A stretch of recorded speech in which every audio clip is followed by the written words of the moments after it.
Good evening and welcome everyone to this September 9th Eastchester Board of Education meeting. I'm excited to be here in front of everyone for what will turn out to be another action-packed, successful school year. And I will say before I turn it over to some of my trustees for board reports, to Dr. V and the entire administrative staff, thank you for a very seamless opening to the beginning of school. So round of applause. A lot of times we don't recognize all of the work that goes behind the scenes all summer long to make sure that we open up on time, efficiently, and always utilizing our student body as our North Star. So again, thank you for that. At this point, Christine, I know you have a couple of committee reports that you'd like to go over. Sorry. Thanks, Matt. So I am the chair of the policy committee, and we've already had a couple of meetings. We actually have a robust schedule to update the district's policies. There's a couple of readings that are on for today's meeting. We have another meeting tomorrow, but we do have an action-packed year with respect to policies, just to make sure our policies are in line with the state and federal and even our local policies. So that's my report.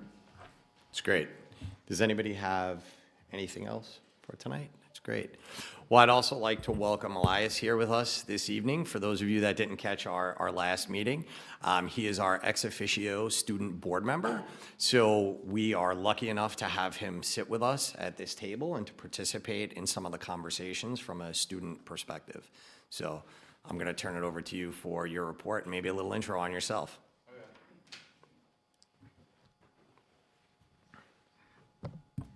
Hello everyone, I'm Elias and I'm very excited to be the student board member here, and I'm just going to read some first week highlights from all the school opening. So Waverly had a fantastic school opening. They welcomed 411 students who are quickly acclimating to their routines, hosted kindergarten orientation prior to the first day, giving families an opportunity to visit classrooms and meet teachers, held successful PBIS kickoff assembly, setting the tone for our SOAR expectations across the school. Launched our September community theme aligned to social emotional learning. Enjoyed a tremendous turnout for the PTA-sponsored Welcome Back Circus Picnic.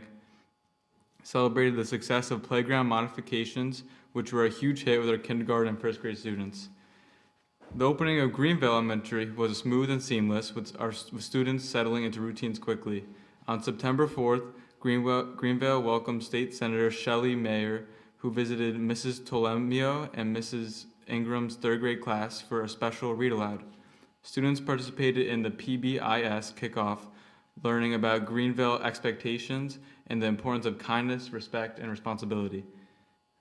Excitement is high as we look forward to a wonderful and impactful school year filled with learning, growth, and community engagement.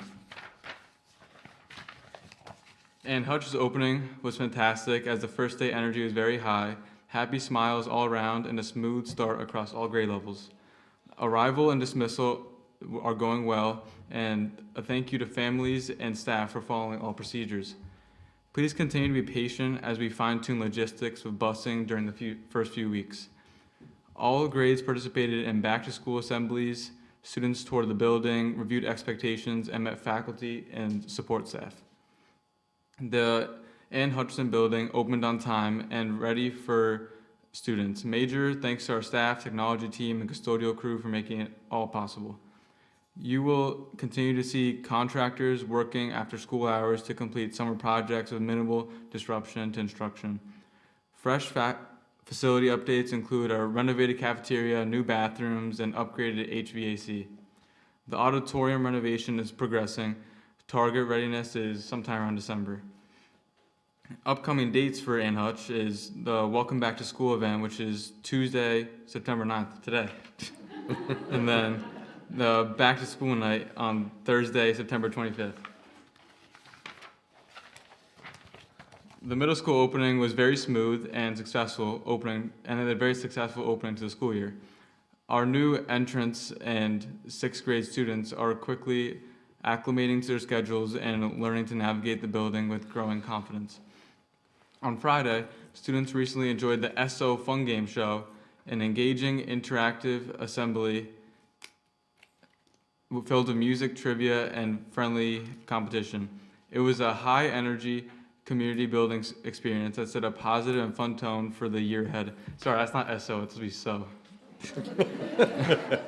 As a reminder to sixth grade families, we will host an optional locker setup night on Monday, September 16th. We look forward to welcoming parents and guardians to our back-to-school night on Wednesday, September 17th. Now, the EHS opening was a truly fresh start with the rollout of the new schedule and a number of other initiatives, including the student device policy. We appreciate our students' positive approach as we experience this transition together. On the first day of school, all students participated in the first ever EHS advisory period. 12th grade students spent time with their counselors to check in on college applications and reviewed helpful tools like College Kickstart during this period. Students in grade 9 through 11 participated in lessons with their advisory teachers where they reviewed the purpose of the program, engaged in a team building exercise, and received support around the new schedule. EHS also hosted a 9th grade welcome barbecue on the night of September 3rd. There was a great turnout and our newest Eagles enjoyed a cookout, played table trivia, participated in a Wall of Hope activity, and spent time playing cornhole and can jam. It was a wonderful community building event. On Friday, September 5th, all students attended an opening student assembly. Administrators outlined expectations for the year and provided students with information about supports available to them. Our school government officers discussed their role and how they represent students. It set a positive tone for the school year. Well, that's all schools. Thank you very much. Dr. Bial, I'll turn it over to you. Great, thank you. And I'll just walk over.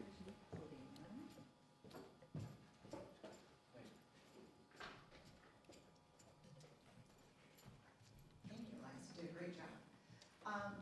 It's my pleasure to give my first superintendent's report of the year. And I thought I'd kick off with a few photos because I love photos. I know that it's not the professional photos we take in the district, but I go around with my little camera and try to snap as much as I can. It has been a really energetic and exciting opening to the school district, and over the last couple of months, I've had the privilege to work with our administrative team and our cabinet team to do a little listening, to do a little learning, and to try to get my feet settled in the district. And it's really important that we have a theme that we're all kind of rowing towards together, and a theme that has emerged from my discussions with many people and different stakeholders is that we are really kind of anchoring into building capacity and stabilizing structures this coming year. I want to commend our Board of Education and our administrative team and our teachers and also our families for the last few years on really kind of putting the resources and all efforts into creating structures that perhaps were not existent before. And structures don't always have to be physical structures like building a building or something like that. Structures can be things like a new high school schedule or structures like bringing coaches into a school district, things of that nature. So this year we're going to really work on stabilizing and using those structures and then building capacity. We're also trying on a jacket, is the analogy I've been using with people, and seeing if the jacket fits or if we need to do some tailoring here and there. But a vision is really important for our district to be striving towards together again, rowing in the same direction. We have a wonderful mission and vision, but I do think there's some opportunities for us to make a couple of tweaks together as I onboard with you. And so we're trying this phrase on: 4 campuses, 4 pillars, 1 vision, elevate Eastchester. And the term elevate is really essentially about offering that excellent experience in everything that we do. And the 4 pillars, experience, space, wellness, and community, are all rooted in the intersection that happens between teacher, student, and content in everything that we do, whether it's athletics, academics, extracurricular experiences. It needs to be the top experience for our families and students. So we're trying this on, and you'll see a survey that comes around looking for some feedback. And please do, if you have a chance to fill out surveys that come around, please do so. Feedback is important to us. It informs our next steps. And sometimes surveys are not people don't necessarily participate in them because sometimes they think it won't make much of a difference, but it actually does. So if you get a survey, feel free to take a moment and fill it out. All right, some pictures. Convocation was a huge hit. I love our faculty, so much energy. They came in with spirit, they came in with noisemakers and music and dancing and conga lines, and it was just a lot of great fun on that day. I know that Christy and Chrissy Geegan, who's not here this evening, were able to join us, so they got to see that. We welcomed a number of new employees to our school district this year, and under the leadership of Dr. Meyer, he had our new employee orientation day that was well attended, and again, just everybody was very excited to be joining our district. A hard thing to do. We have high-quality educators and a highly competitive process, so it was a real achievement for them. We also, our new department chairs, they had their meeting, again, under the direction of Dr. Meyer, and so it's wonderful to see leadership opportunities open up for our faculty, and I want to give a shout out to our district offices. They have been moving, they've been shifting, they're getting to know me, we share the coffee maker, all sorts of stuff, so we took this picture on a nice day. They've been really welcoming. On the first day of school, I only have 2 pictures here, but there were many to draw on. The PTAs and their balloons, phenomenal. But every school had balloons, and just it was such a great experience to watch everybody starting the school year off. We had a special visitor who came on in. She did a read aloud for us over at Greenvale, and I think she was very thankful for being in our district. 9th grade, our freshman students quickly found some friends and food, and our high school administration invited them in for that barbecue picnic, so that was also a great experience. And construction, so we've been doing it all summer, and finally some fruits to that labor. You can actually see it in the shiny floors, you can see it in the new cabinetry, you can see it in the new tile work in the cafeteria and in the bathroom. Again, I want to give a huge shout out to our custodial maintenance crews and our construction crews who were down to the wire, and all Labor Day weekend they were working round the clock. Couple of updates related to construction. We do have a generator temporarily at Ann Hutch. It is really meant to only be there until the end of September. Once the weather cools, that generator is being turned off, and it will eventually be replaced with our permanent structure. But with the new HVAC system going in, we don't have enough power to generate it, and that's why the generator is there. Those green mats that you see around them are actually sound-reducing blankets. They're attempting to absorb the sound that the generator creates, but we do know that it does create some noise. It can't be turned on and off at night because the chiller actually needs to be on and running, or else something happens on the inside where it like solidifies. So I just want to thank in advance for the patience of our surrounding community. And again, if September is very mild midway, we will not wait until September 30th. We will obviously turn it off sooner. But with the new state mandates on extreme heat advisories and just what our temperatures have to be at, we do need to keep the generator running. So thank you for everybody's patience on that. We have a new helpful resource up on our website. It's called the Chain of Communication, and so I would encourage our families or anybody who has a question or is just looking for somebody to help them answer a question. The Chain of Communication really goes from anything from you have a question about work that's happening at your child's school, or a budget question, or a food service question. If you click on the links, it will tell you kind of who you reach if you don't have a resolution, who you go to next, and so on and so forth. So I'm glad that we were able to implement that. We are getting some interesting information on the National School Lunch Program and the Universal Free Lunch. And people are inquiring about it, so I am looking into just providing some information to the public in the coming weeks and months. So I will be sending out an interest survey in the next week or so, and so if families are interested in taking part in this, please do fill out the survey. It will give us some data about what the demand is in our school district. This is not a mandatory program. This is a program that districts elect to be part of. Not all school districts in the state of New York are doing this. However, I know that many are. So I just want us to have an informed approach to this, and so you'll get some more information on this in coming meetings. E-bikes and e-scooters. This is kind of just a PSA for all of our families and our young people out there. So in the town of Eastchester, you do have to be 16 years or older to be riding an e-bike or an e-scooter, and you do need to have the appropriate safety equipment. We know it's a lot of fun, but we also know that the e-scooters and the e-bikes can also be very dangerous, particularly if you're going very quickly and you take a spill in the road. And specifically students under the age of 16 don't usually have their driver's license. So maybe commanding the rules of the road may be a little difficult. So families, if your child has an e-bike or an e-scooter, please just remember that in the town of Eastchester, you do need to be 16 years or older and have all the appropriate safety equipment. And the helmet is not just a bike helmet. It's a full-on, like, dirt bike helmet. So that's very important. Our coffee and conversations have been wonderful. I've been able to meet the community in small groups. We have another one coming up on October 16th. This is another survey I've given out, and I promise you I'm not going to inundate you with surveys for the rest of your lives, but it gives me just a temperature feel of some areas where we can focus as a school district and where we can continue to make plans on how to grow. So I want to also thank Mr. Jacoby and Dr. Meyer and Ms. Dobbins for joining me. Introducing everybody to the community is kind of the point here and the goal, so that everybody has somebody that they can connect to. So thank you again. All right, that's my report for tonight.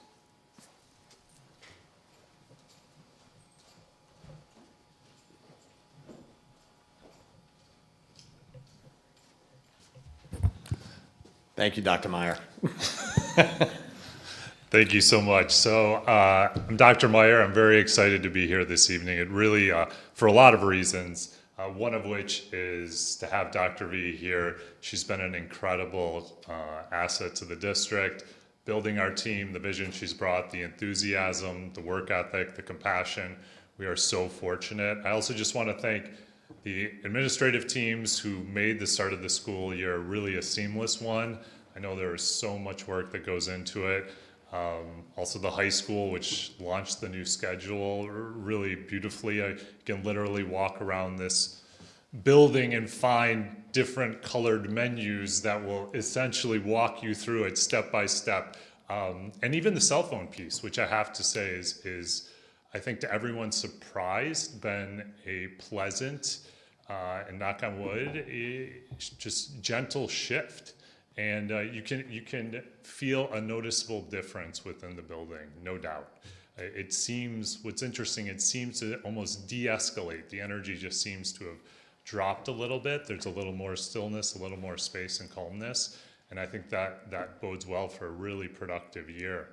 I also want to thank the teachers who've been amazing and who have been so flexible and understanding, our coaches, obviously Elliot and his whole team, just making all of this possible.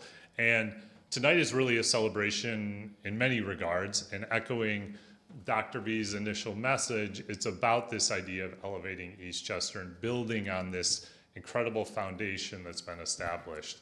So as we look at both the past, we also have this moment today to celebrate the journey that we've embarked upon, but also to look forward in terms of what lays ahead instructionally, experientially, and just in terms of the community as a whole for our district. And it's incredibly exciting. I'm going to let Dr. V speak on the instructional core. Thank you. So I'm going to sit here and I'll jump in, but you have a few other people who will be presenting with Dr. Meyer this evening. Just very simplistically, this is the image that we're really going to focus in on. So you heard the phrase building capacity, stabilizing structures. Stabilizing structures and building capacity is to ensure that we have the best teacher in front of our children when they're in the classroom. Stabilizing those structures and making sure that we have the resources and the spaces and the things we need in the environment to make sure that our students are having that best experience. This trifecta is essentially what we put our resources towards, what we put our time towards developing in PD, what our vision is going towards. If we can get this part really tight, then we know that we're going to elevate every single boat in Eastchester. And so the vision of elevating Eastchester across all of our campuses, across all of our schools, is about really kind of not reaching a pinnacle, but continually striving for the next level of what's next. So that's a very simple diagram, but essentially what we're focusing on in every possible way. So over the next few minutes, we're going to have a chance to delve more deeply into the work that's taking place at the elementary school, the middle school, and the high school, explore how we've gotten here and really think about where we want to go from here.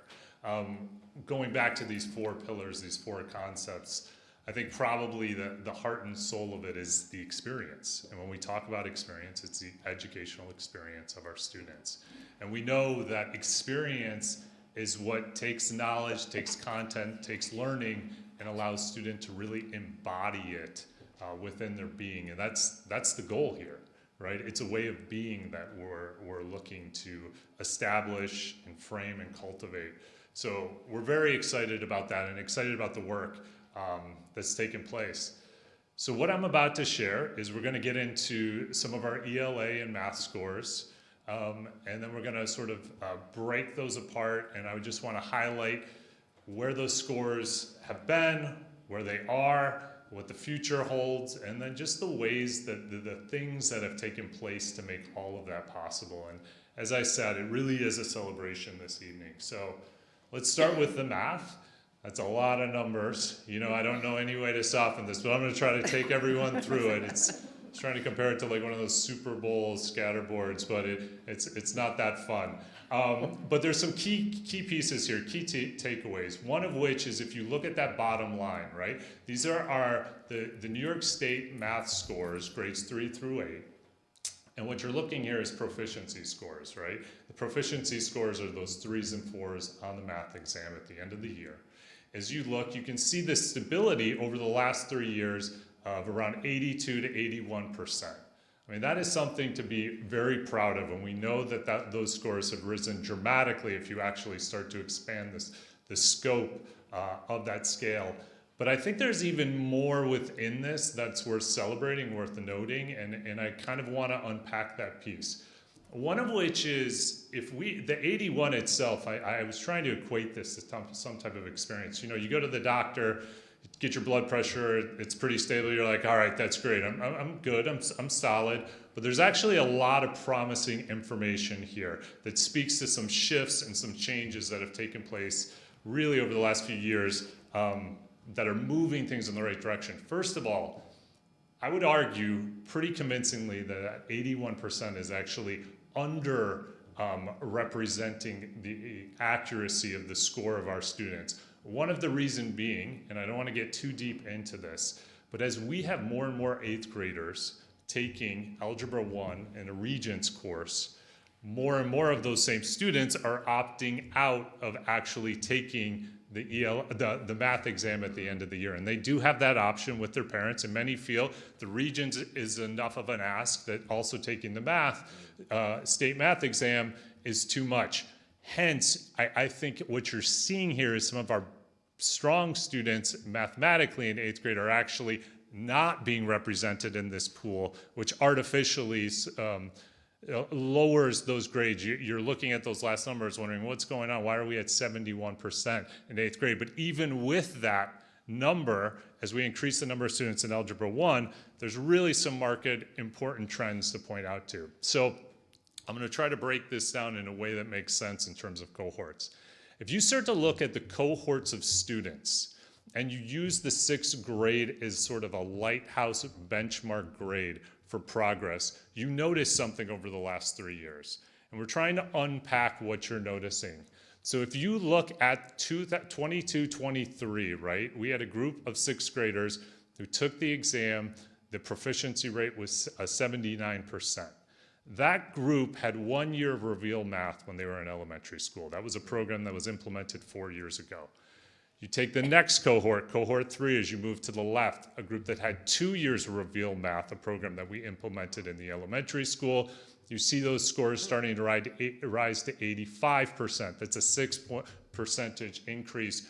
You go all the way to this past year cohort of 6th graders. These are students that have 3 years of Reveal Math.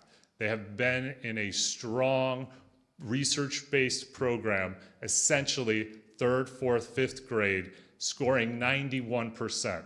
Now that is a 12% increase. You can only imagine what we're looking forward to in terms of the group, the current 6th graders that we would have, who've had literally the breadth of their elementary school experience at Ann Hutch or Greenvale within this program, plus the additional PD.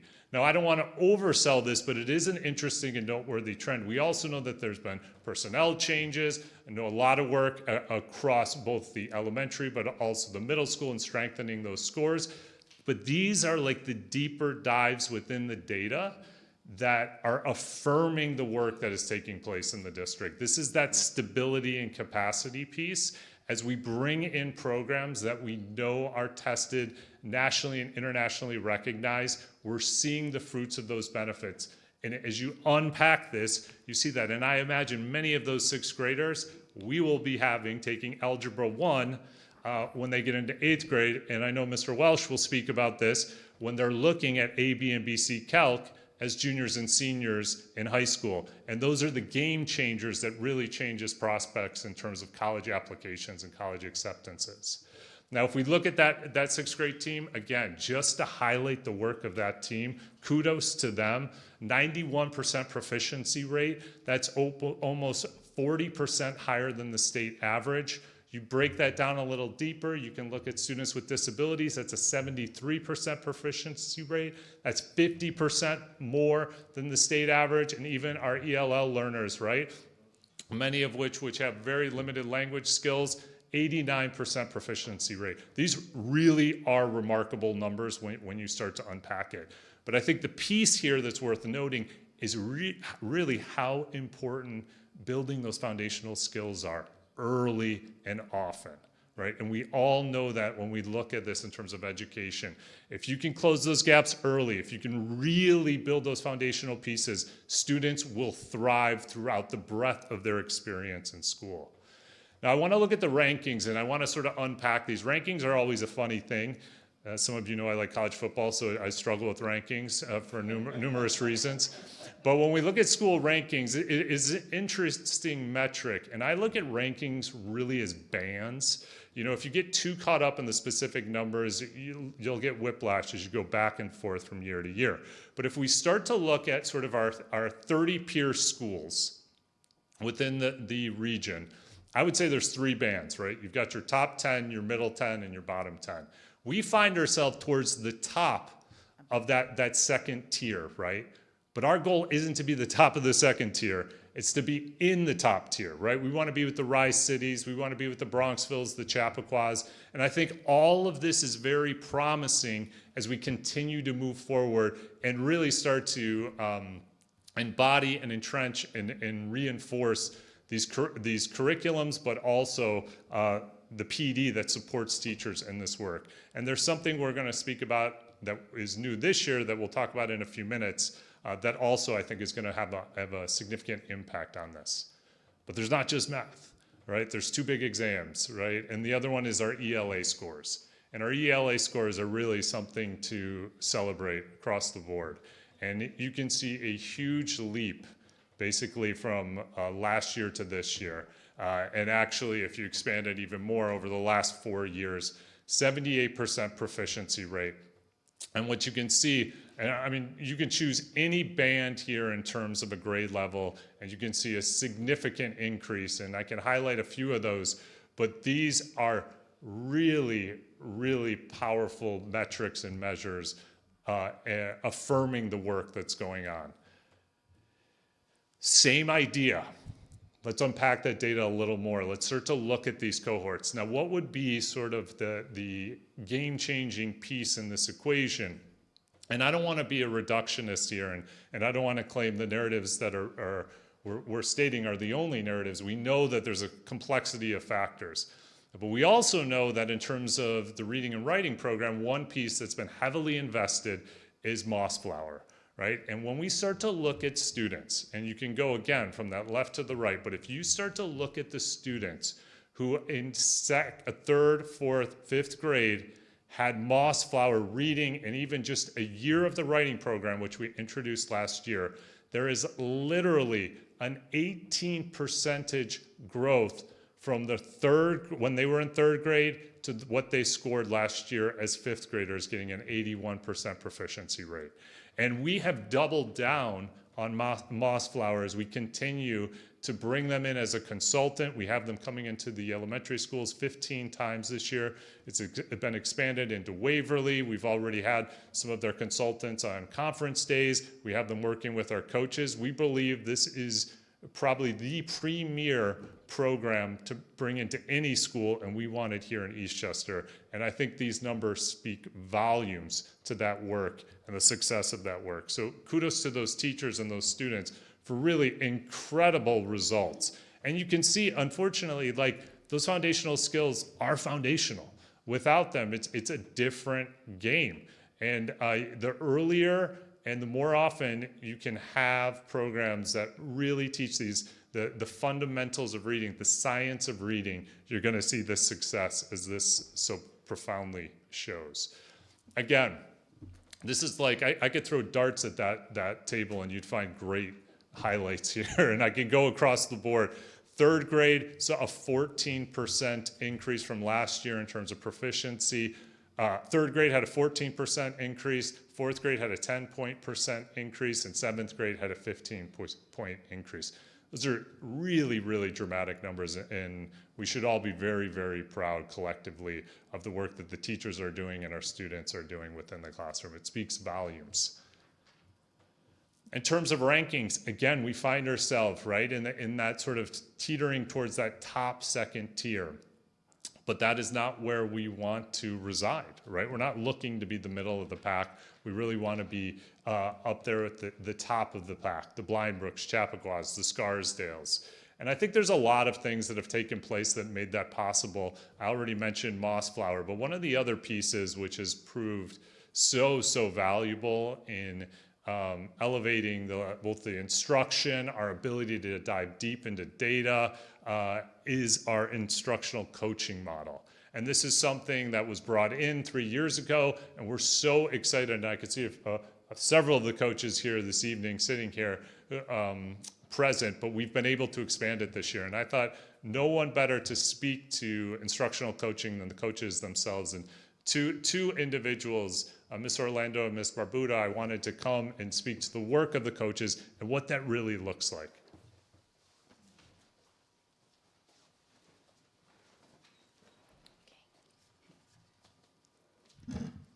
All right, good evening, everybody.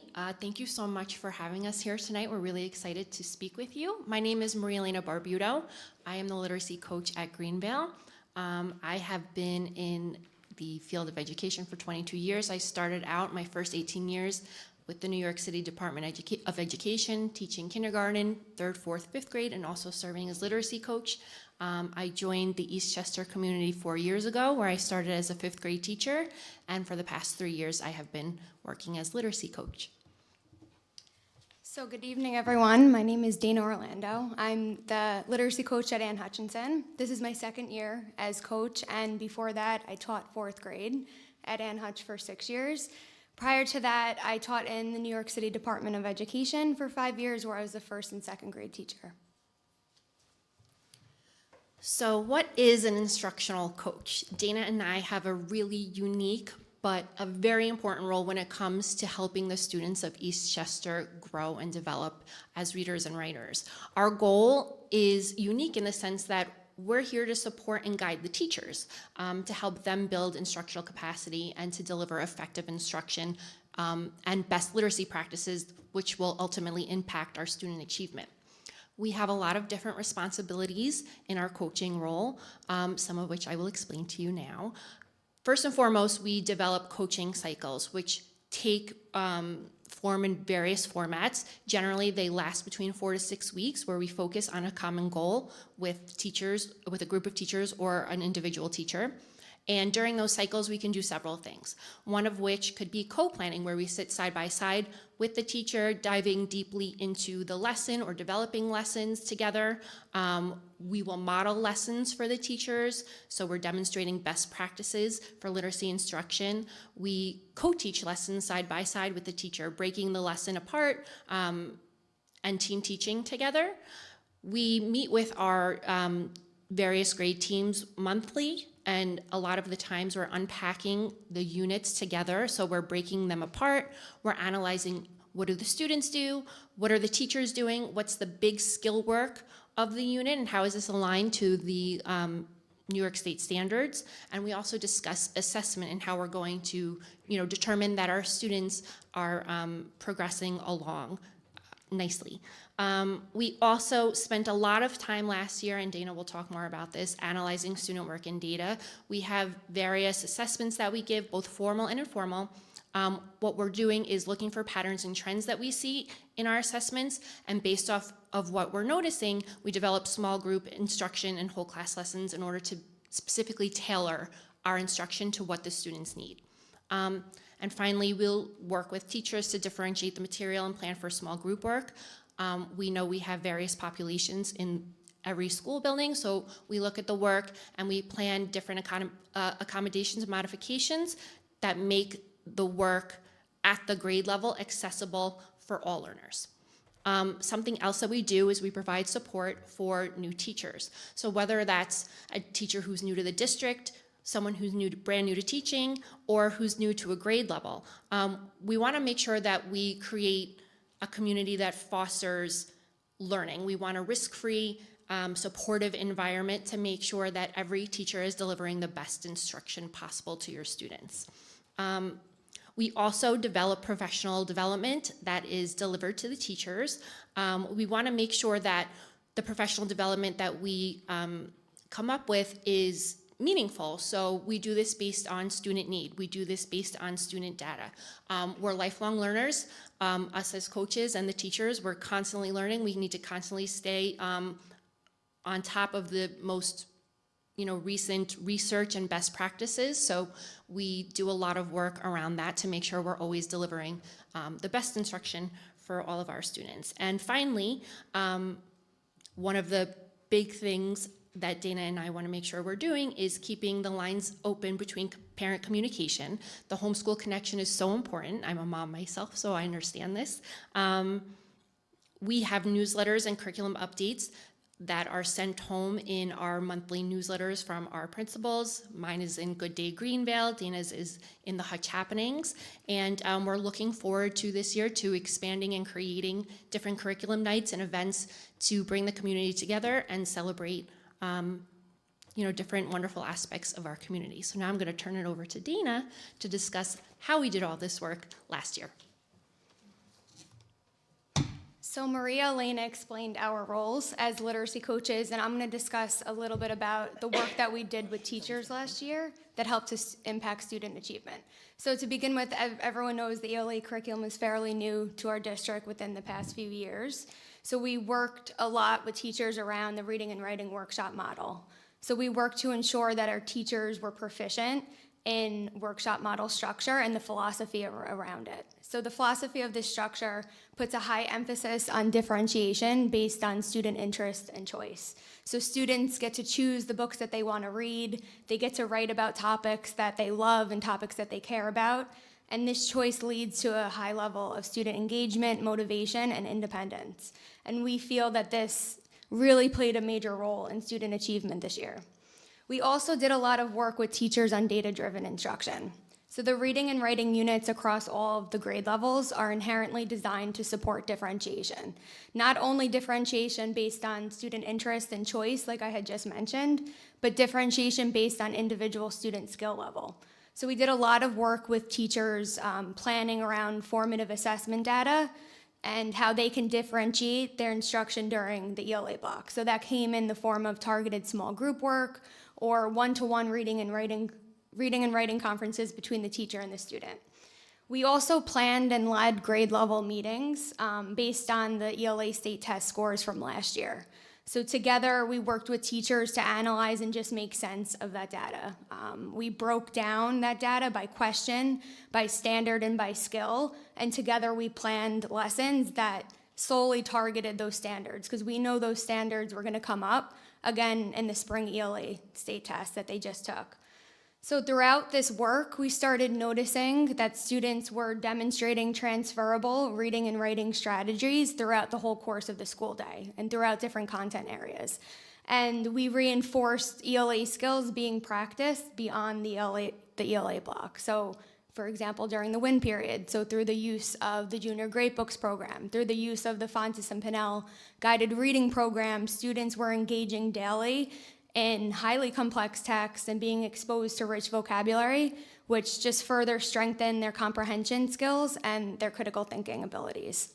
So that was just a snapshot of the work that Maria Elena and I did last year. We're super excited to continue this work and just expand on it with teachers. We're always looking to lift the level of instruction in our classrooms to make sure that all of our students are successful as readers and writers. Thank you. Yeah, big thank you to both of them. I think consultants are amazing, but we all know there's a ceiling to what a consultants can do. To have that capacity internally is really something special. And I think that emphasis on data is an important one. And even today, there was a whole workshop that we had with EduClimber as they were beginning to upload last year's data, because that's the stuff that drives and focuses the work in a very powerful way.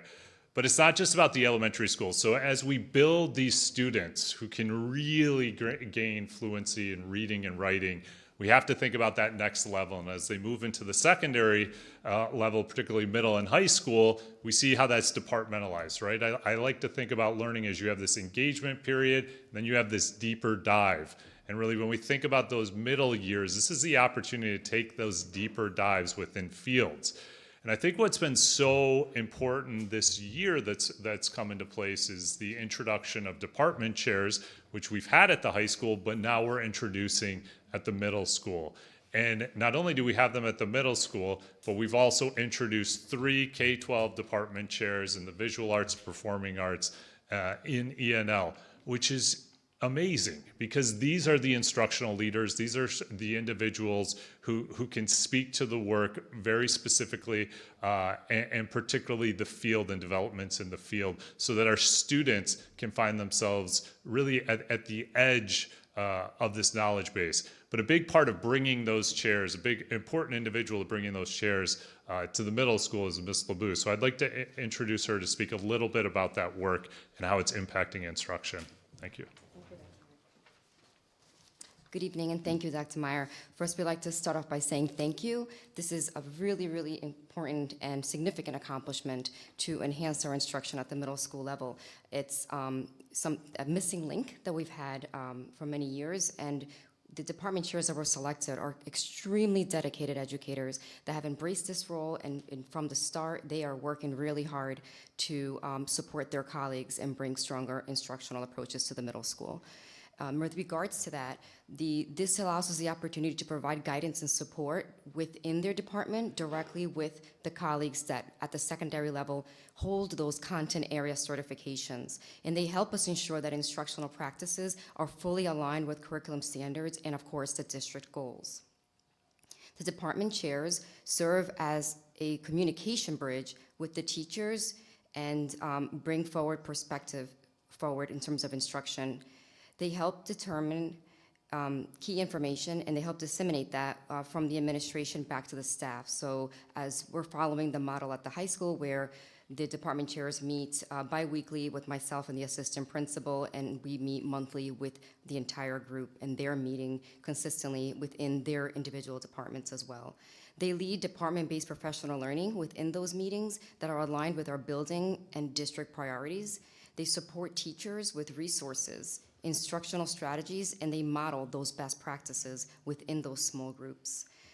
They're helping us collaborate within the administrative structure at the middle school, and of course at the district level on curriculum, aligning our curriculum with assessments and instructional planning. And as you know, at the 8th grade level, we offer the Algebra 1 and Earth Science Regents level, so that's been pictured in that picture. Behind you is Ms. Daniela Laurie, our science chairperson, who brings in a wealth of experience and content knowledge to help support those goals.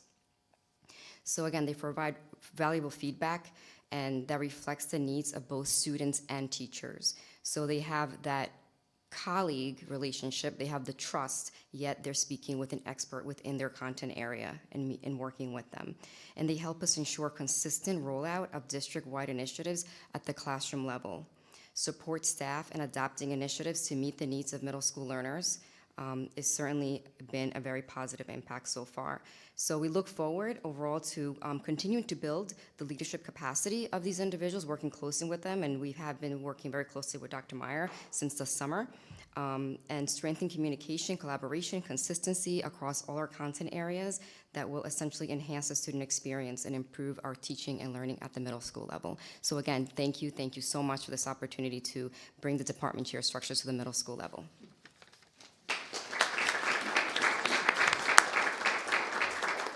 It really is an exceptional group of individuals, and that's a photo from this summer. and a real pleasure to work with. And in fact, some of them have already reached out to their elementary school colleagues to work on that continuum across the schools. You know, we are such a close-knit community, and we want to make sure we leverage that, particularly as our students are transitioning from 5th to 6th grade, to make sure we understand what they're bringing in terms of their skill set, so we can really support that growth as they go forward. But it doesn't just stop in middle school, and we come to high school, and I think one of the biggest disservices we could do with our students as we continue to build these skills and to expose them to these fields is really to limit them from pushing the breadth of what they are capable of. And I think as we look at some of our most rigorous classes, we're talking about APs, right?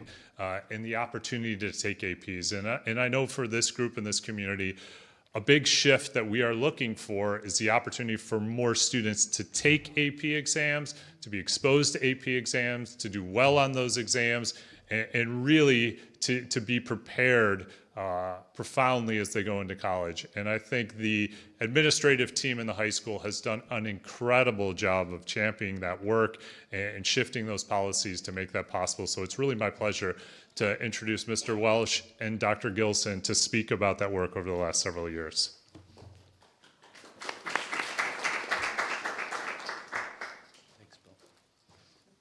Good to see you all. Happy new school year.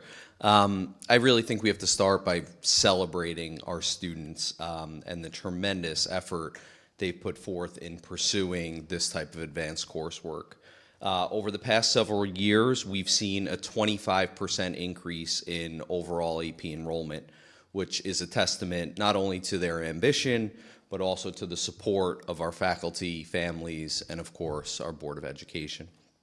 So looking specifically at the class of 2025, 65% of our graduates took at least one AP course, which demonstrates a strong culture of academic challenge across the school. In addition to the increased student participation, we've seen a significant growth in the total number of exams taken. So there's been a rise from 597 total exams in 2021 to 821 exams this past school year. So in addition to more students taking AP courses, these students are taking more exams per student on average. So here are some courses that you could take a look at that have seen very significant increases over the past 5 years in terms of enrollment. AP Psychology was consistently hovering in an enrollment of about 70. We've jumped to over 137 students, represents 155% increase. Computer Science A, previously in the low teens, now has 39 students. Again, over 150% increase. U.S. History previously hovered right around high 60s. We have 100 students taking AP U.S. History this year. And I'm also particularly proud that this year our expansion has really come to fruition in some of our math classes. Calculus AB and statistics have nearly doubled in enrollment, providing more students the opportunity to challenge themselves in rigorous mathematics, and we only expect those numbers to continue to rise based on the data that Dr. Meyer presented at some of the lower levels. And he mentioned, you know, calculus, especially AB, BC calculus, that's something that really distinguishes students in the college application process.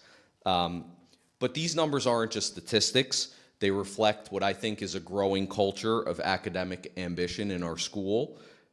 Students are taking advantage of the opportunities available to them, and our faculty are stepping up to meet the demand. The expansion of AP offerings and the increase in enrollment are a direct result of intentional planning, dedicated teaching, and most importantly, our students rising to the challenge. So enrollment is one piece, performance is the other, and our students perform extremely well on their advanced placement exams. Over the past 5 years, we've even seen more success. So here you can see that from 2021 to 2025, our percentage of students scoring 3 or better on their exams has increased, with an increase of almost 8 percentage points for students achieving that score. There are many examples of students performing well in a number of disciplines, but here is just a small sample in terms of that performance. For Calculus AB, we had 93% of our students score 3 or better on the exam, compared to the New York State mean average of 62%.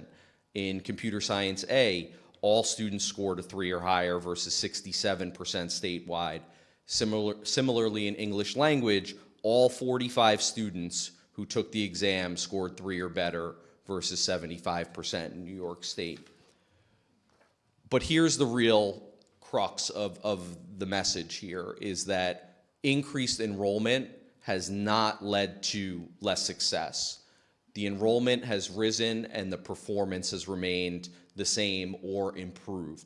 So in those 3 courses I referenced earlier with very large expansion, psychology, computer science principles, and US history, you'll see that with 155% growth in the enrollment, we still had 82% of our students score 3 or better compared to the 70% mean of New York State.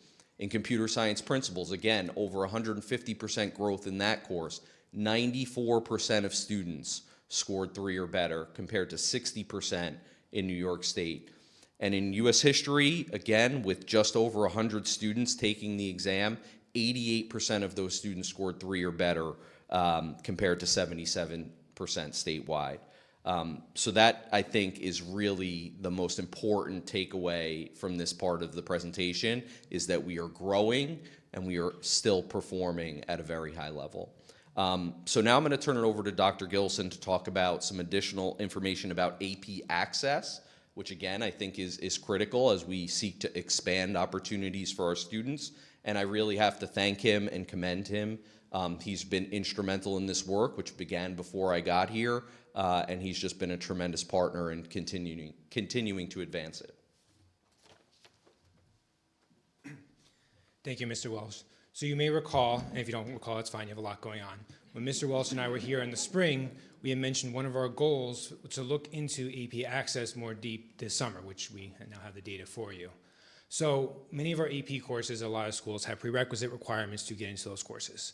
If a student does not meet those prerequisite requirements, they can, of course, appeal or challenge to go into that class. And if you notice, in the past year, going basically last school year, 93 students requested to override to an AP course, with 82 were granted access. If you look back historically, we traditionally fell between 50 to maybe 60%. So this is a true indication of the work of our department chairs, who are looking to provide more access and challenge those students. What's even better, though, as Mr. Welch was alluding to, is we have not sacrificed performance. 71% of those students that appealed scored a 3 or better. To highlight some more things going deep that we did not up here, every single student who appealed into one of our math AP courses received a 3 or higher.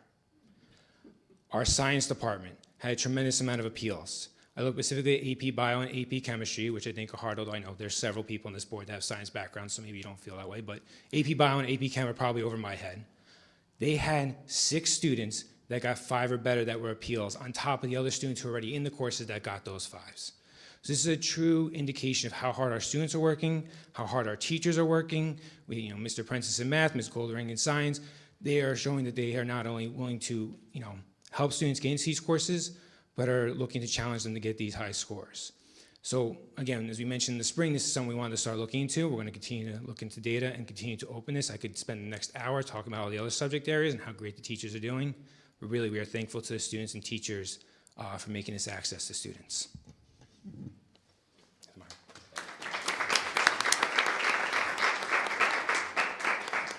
If I'm correct, this was the focus of Dr. Gilson's dissertation, so that's what's going on there.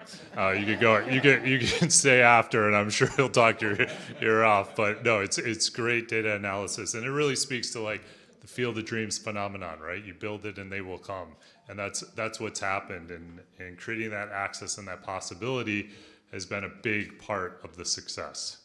And so you've seen this slide before, but again, just that building capacity within not only our students, but our teachers, all of our educators, all of our employees, and then stabilizing those structures that you've heard about all tonight.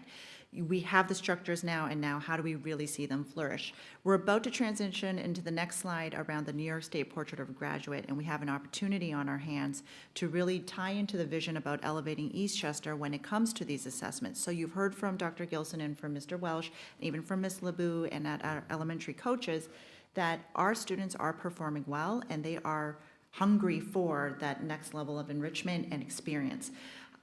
The Portrait of a Graduate offers us an opportunity to look at our current assessment structures and grading policies to actually, whether we create our own or whether we look outside the box, whatever it may be, we don't have to rely on the Regents exam anymore. So sometimes there's that phrase, sometimes it's the ceiling and sometimes it's the floor. For us, Regents exams are perhaps becoming a more mid to floor experience. And so as East Chester elevates, we have an opportunity here to get creative, get innovative, and to provide some authentic experiences to our students through really, well, there we are, new pathways, new assessments, and I will turn it back to Dr. Meyer and to Mr. Welsh again. Yeah, this is really an exciting moment. I know that there is, sometimes you hear a lot of uncertainty within the world, uncertainty around education, but the Portrait of a Graduate, to be in New York, and particularly to be in East Chester, is really amazing because we have built all this momentum. And now we have this opportunity where we no longer have to find ourselves in many ways restricted to an exam that is decades old and very much antiquated in regard to the knowledge and the world that our students will be facing. And these are just some of the highlights of what we envision in the future. Now, I don't want to say the Regents will ever go away. It'll probably be like one of those movies that has sequel after sequel, right? And it will have some iteration, but I think we can be promised or certain that it won't be the central and centering force that it has been in regards to a high school diploma. So some of those key pieces, as the Regents begins to wane in its strength around the diploma, all of a sudden, one, the AP piece becomes even more available to us. And this year, we rolled out AP Seminar, and we're super excited to bring AP Research next year, which will offer our students, those who qualify, the ability to get the capstone distinction. We also have the pathways that are available to our students, and we're looking forward to bringing the Seal of Civic Readiness to seniors this year, the Seal of Biliteracy for students who show proficiency in multiple languages.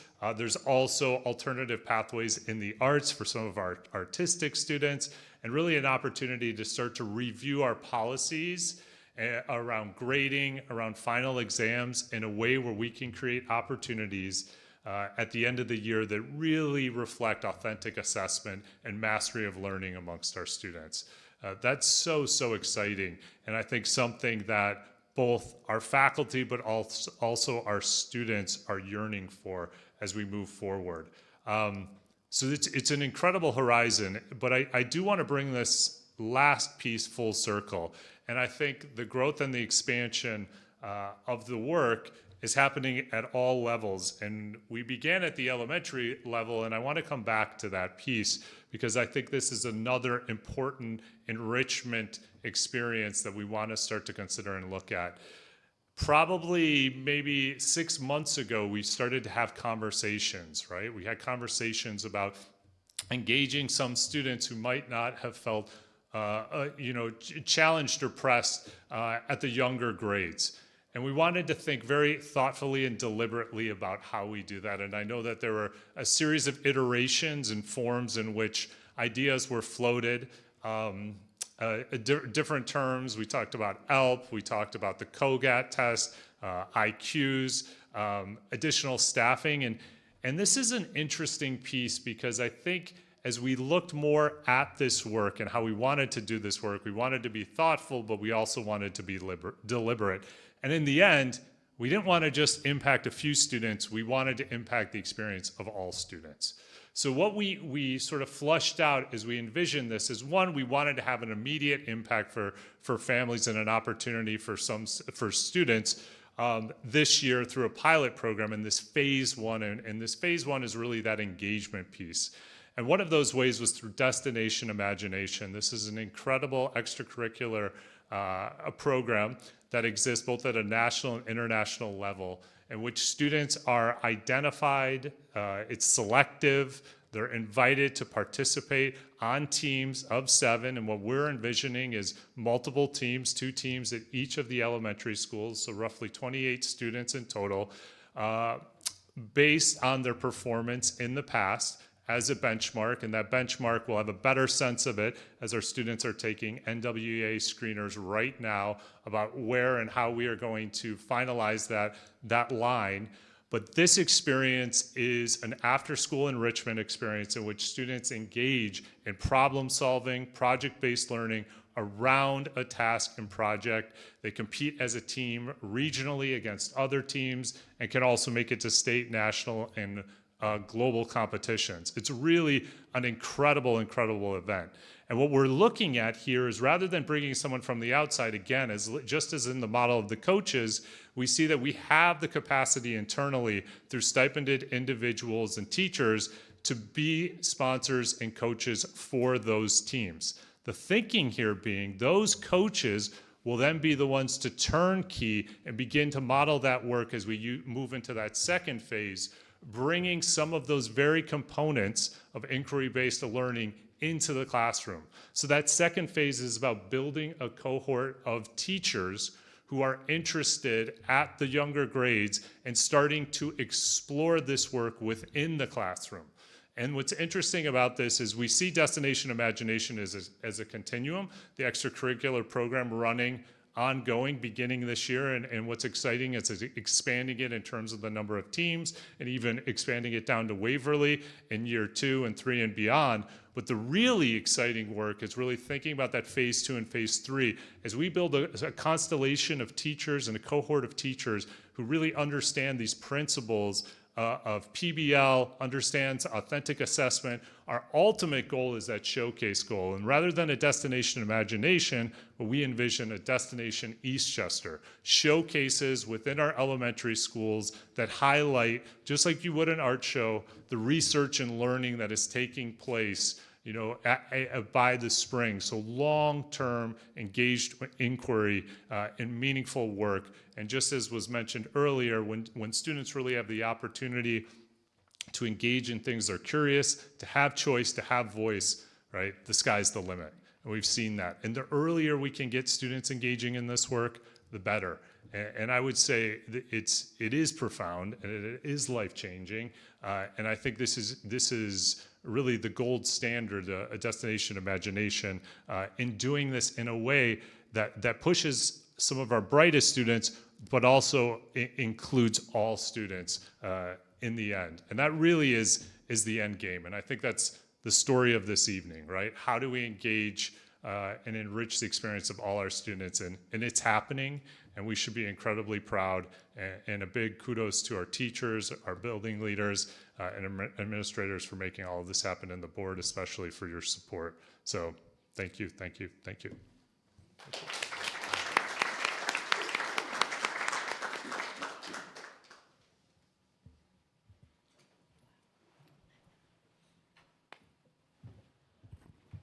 Thank you so much, Dr. Meyer. Are there any questions from the trustees, comments? Bear with me one second. I timed out here. I was sitting off to the side.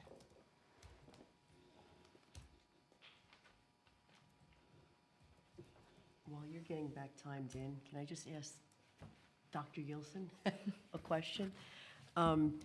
Just can you clarify or remind me, going to the AP access, the appeal process? So when you said that students, that means they were declined or deferred, or they weren't allowed to, they weren't accepted at the onset, right? But they came back and they appealed to justify why they should be considered for that particular AP class. And then it was decided, sure, go ahead and take the class. Okay, I want to make sure I understood that correctly. And were we more open this past year to allowing more appeals to happen than we were in the past? Because I think it's refreshing to hear, I mean, particularly that, you know, that we're allowing students who really want to push themselves, you know, to be able to have that opportunity, you know, and here they are really performing, you know, to where we'd like them to be, where they feel they can, and they did. I think it's agreed. I think it's twofold. I think we have on the lower level the teachers starting to encourage students. Remember, it's initially just a recommendation, right? It's not like a placement, like in elementary. It's kind of a recommendation. So you have teachers encouraging students, like, I'm recommending you based on this, but if you want to take that challenge, give me examples why you're going to do this, this, and this. So you see a lot more students taking that lead, but you also see the department chairs taking maybe a little bit different angle than we had in the past of looking at students, not just, on a concrete, hard grade of a 92, 93, whatever the case may be, looking at the student all around, talking to the other chairs, talking to the counselors, and also talking to the students saying, just to give an example this year, hey, if I'm going to let you go into this class and change the recommendation, but I'm expecting to see this, this, and this over the summer assignment. And the students are coming back to us in September now, showing us that, hey, they wanted to give it a shot. So that's been great. So I think it's both ends. I guess the students are working really hard, but it's also the teachers showing their flexibility to work with the students. Thank you. I appreciate that. Great. And I'll just say, I think sitting here and looking at these numbers and walking through this is really amazing stuff, guys. I mean, this is where when you set a goal and you follow through and you hold everyone accountable and people work really hard, which is happening in these buildings each and every day, and the commitment and the investment is there, it comes through for our kids. So round of applause to all of you for making this happen. I mean, Dr. Meyer, some of these stats here, and to your point, I think one of the slides you said you could like throw a dart at it and it's just great. I mean, that's amazing, and that's exactly what we want for this school district. So again, thank you guys for that. At this point, Ms. Carlin, I'm going to turn it over to you for a brief finance and audit update.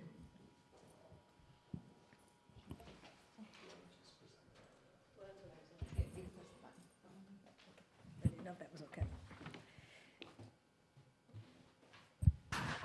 Okay, well, can you hear me? Oh, yes.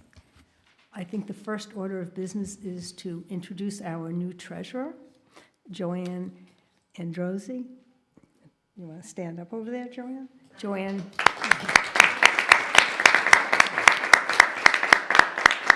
Joanne has been the treasurer at Ardsley for 6 years and has thankfully joined us and is working very hard. We are still closing the 24-25 books, and we're working pretty hard on it. The auditors have given us an early indication that we will probably have a material weakness, and once we get the findings, after the books are closed, then we'll address whatever the findings are appropriately. This year this year being 24-25, because that's still the books that we're closing, we did use reserves to offset the expenses, and as a result, we're probably going to have to look pretty closely at some of our expenses in the 25-26 budget year. Good news is we went out for an RFP for our auditors, and we are going to be retaining the same auditors, R.S. Abrams, that we've been using because they won the RFP. So that's pretty much my findings for the night. Thank you. Appreciate it. We are now up to the consent agenda, and just as note, before I ask for someone to make a motion for the consent agenda, we're going to pull the personnel section out of the consent agenda and do a separate roll call for that. So do I have a motion for the consent agenda minus personnel? Christine? Be it resolved that the Board of Education approve the consent agenda, which includes the following: 9, approval of minutes; 11, Committee on Preschool Special Education recommendations; 12, educational and curriculum and instruction; and 13, business office recommendations; and 14, other business. Great. Do we have a second? Jackie, all in favor? Thank you. Now, do I have a motion just for item number 10 under the consent agenda? So just procedurally, someone will just have to read the beginning of that and say personnel agenda. Lori, thank you.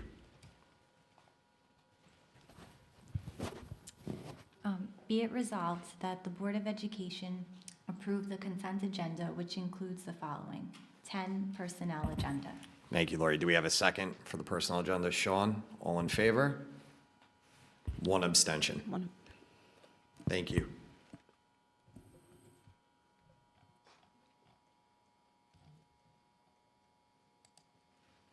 We are now up to future meeting dates. September 30th will be a Board of Education work session, and October 14th will be our regular meeting.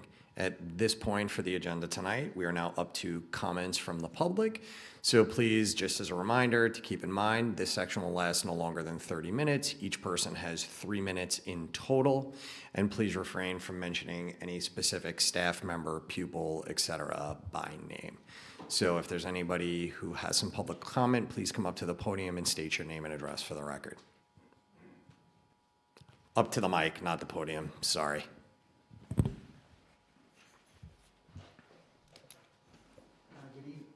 Good evening. My name is Zach Eichen. I'm at 235 Garth Road. I really enjoyed seeing the part of the increase in AP participation, the growth of the AP program. I think it's great to see that. I think it's heading our students, our entire community in the right direction. I think it's important to prepare our kids for college and for us parents to have that ability to gain those credits that will reduce our costs when they get to that college experience, and our pockets are really helped with that. I think the one thing that I would ask is, in addition to AP growth, if there's a way to also increase the availability of dual enrollment. I think that's one piece that might be also helpful, not only for the growth of the preparedness for college, but it does help with those instances where where the students can't get into those AP classes. They have other opportunities to at least start gaining that college experience, and as well as those credits that are going to help them really be competitive in today's environment. I've seen a lot of kids in other states and even in New York where they're coming into college with 10, 12, up to 20 credits already, and it's not solely from AP. AP is great, but it's still test-based at the end. And as we all know, although things are going in the right path and there is great results, one test shouldn't determine how many credits you get. So if there's a way to also enhance that with dual enrollment, I think that would be great. Thank you. Thank you very much. Is there anybody else this evening for public comment?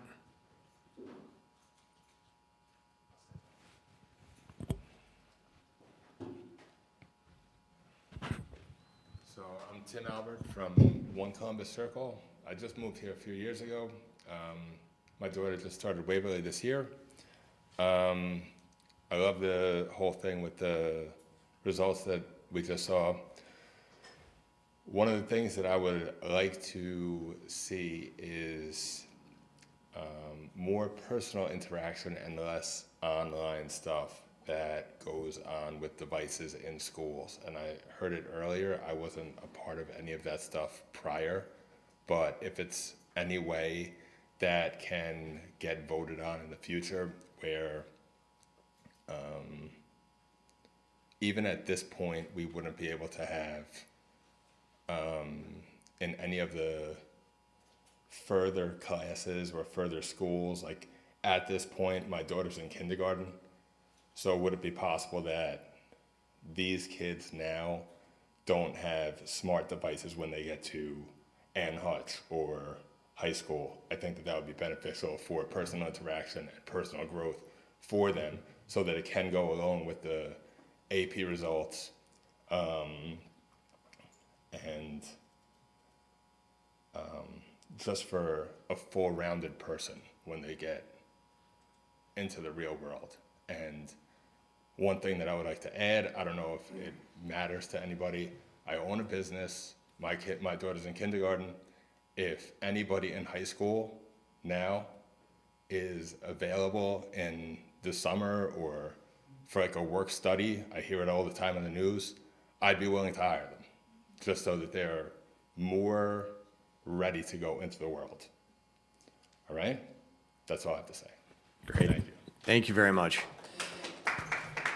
And I think Mr. Welsh, who's sitting here, would be happy to talk to you about some work-study programs for the high schoolers. And just for the record, you bring up a good point about the use of personal devices in the schools. So just for everyone's edification, we were in the process of adopting a cell phone and device policy, which is actually more accurate by saying a device policy, which prohibits the use bell to bell. So, and actually we heard a little bit tonight about how there's a notable difference in the buildings where they can't have smartphones out while they're, in their history class or their science class. So the state and at a local level, we're taking the appropriate steps to do exactly what you just indicated. Thank you. I would just like to say, well, even if it just gets put to a flip phone, like these kids don't need to be Yep. walking around. That's the beauty of parents. Buy them a flip phone and see what the reaction is, but you're right. Yep, absolutely. Which again, that's why we adopted that policy. Is there anyone else this evening?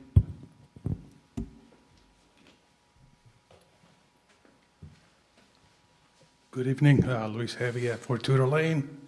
Thanks for the graphics comparing the how we doing the ranking. What I would like to know, what I don't see on those charts is to be in that top tier, and I think we all agree that we want to be in that top tier. But what are those districts, the Scarsdales, the Bronxvilles, the Chappaqua of the world are doing different that we're not doing? Do they have more resources? I know some of those kids are heavily tutored. That's one thing. They have more resources because it's a larger tax base, if you will. But what else are they doing different? I challenge you, the board, staff, to have those conversations with those districts and understand what is it different. Are they less technology centric? In my opinion, and I echo the opinion of the previous gentleman, we are too technology centric, in my opinion. It goes beyond the use of the phone. It's the heavy reliance on laptops during teaching in classrooms. So I would really encourage you to learn what are those districts doing differently that we're not doing. Are they relying more on textbooks, old-fashioned textbooks? So I would just really challenge you to look into that and see what's the difference, because I think there's something else other than test drilling. Do better on the test, try outs, and continue practice, continue testing until you improve your score. I think there's more to that. There's more to the story. So I would really appreciate if you look into it, but challenge you to that, and hopefully we can get some answers. Thank you. Thank you. Anybody else this evening? Okay, thank you. Do I have a motion to adjourn the meeting for this evening? Jackie, do I have a second? Rob, all in favor? Thank you, everyone. Have a great rest of the evening.